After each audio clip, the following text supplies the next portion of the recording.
Shalom teman-teman, pada hari yang baik ini kita akan sama-sama belajar tentang kekristenan di Sumatera Utara, khususnya di HKBP sampai pada masa kini. Teman-teman, kekristenan di Sumatera Utara, khususnya di kalangan suku Batak, memiliki sejarah yang panjang dan erat kaitannya dengan gereja HKBP atau disebut dengan Huria Kristen Batak Protestan. Awalnya pada abad ke-19, misionaris seperti Richard Burton dan Nathan Ward mencoba menyebarkan ajaran Kristen, namun tidak berhasil karena adanya perlawanan dari masyarakat setempat. Titik balik terjadi pada tahun 1861 ketika misionaris dari RMG, salah satunya Ingvar Ludwig Nommensen, datang dengan pendekatan yang lebih efektif. Nommensen berhasil menjalin hubungan baik dengan orang Batak. Ia mendirikan gereja pertama di Huta Damai atau Desa Damai, lebih tepatnya di Sait Nihuta, dan bekerja sama dengan pemimpin lokal seperti Raja Pontas Lumbang Tobing yang dibaptis pada tahun 1865. Kolaborasi antara Nommensen dengan Raja Pontas dan misionaris yang disebut dengan Johansen, inilah yang menjadi fondasi kuat bagi penerimaan Kristen di wilayah Selindung.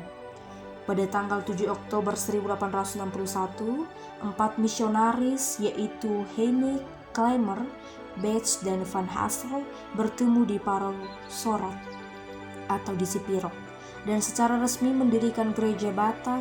Inisial merupakan dengan V yang diucapkan P dalam bahasa Batak, kemudian membentuk akronim HKBP. Adaptasi dan pertumbuhan Nommensen menghadapi tantangan awal, termasuk penolakan karena dianggap pembawa wabah.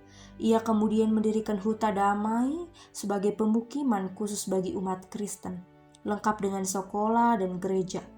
Pendekatan Nommensen sangat menghargai tradisi Batak yang suka berdiskusi, menggunakan metode dialogis alih-alih dogmatis. Kolaborasi antara Nommensen atau penginjilan Raja Pontas sebagai negosiator budaya dan Johansen sebagai pendidikan dan penerjemah menjadi kunci keberhasilan. Johansen meski sering terlupakan berperan penting dalam penerjemahan teks dan pengembangan pendidikan. Pada tahun 1876, komunitas Kristen di Selindung mencapai 2.000 orang. Nommensen memperluas misi ke Danau Toba, beradaptasi dengan sistem sosial Batak, dan bahkan menjalin hubungan dengan si Singamangaraja. Strategi penginjilan kemudian bergeser ke konversi kelompok keluarga, membentuk gereja rakyat yang sesuai dengan struktur sosial Batak. Teologi misi Nommensen menekankan pembaruan hidup tanpa merusak tradisi, dan misionaris hidup berdampingan dengan masyarakat. Konsep yang disebut dengan Huria dalam HKBP menemukan aspek komunitas dengan penetua awam yang disesuaikan dengan struktur sosial Batak. Pendidikan juga menjadi prioritas.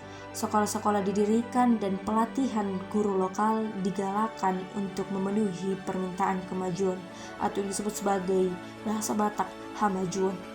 Dan HKBP masa kini pendirian sekolah katek ketik permanen di Pansur Napitu pada tahun 1877 yang berkembang menjadi seminari, menandai langkah penting dalam pengembangan kepemimpinan gereja lokal.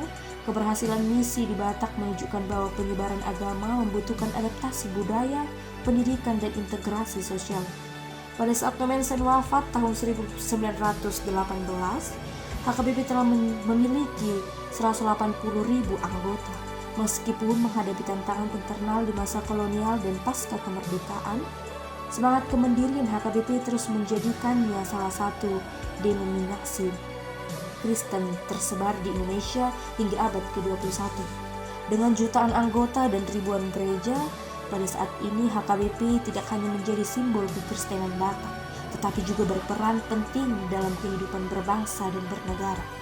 HKBP terus beradaptasi memperkaya ekspresi imannya yang relevan dan membuktikan bahwa kekristenan di Indonesia dapat tumbuh melalui penghormatan budaya lokal, dialog, pendidikan, dan transformasi sosial.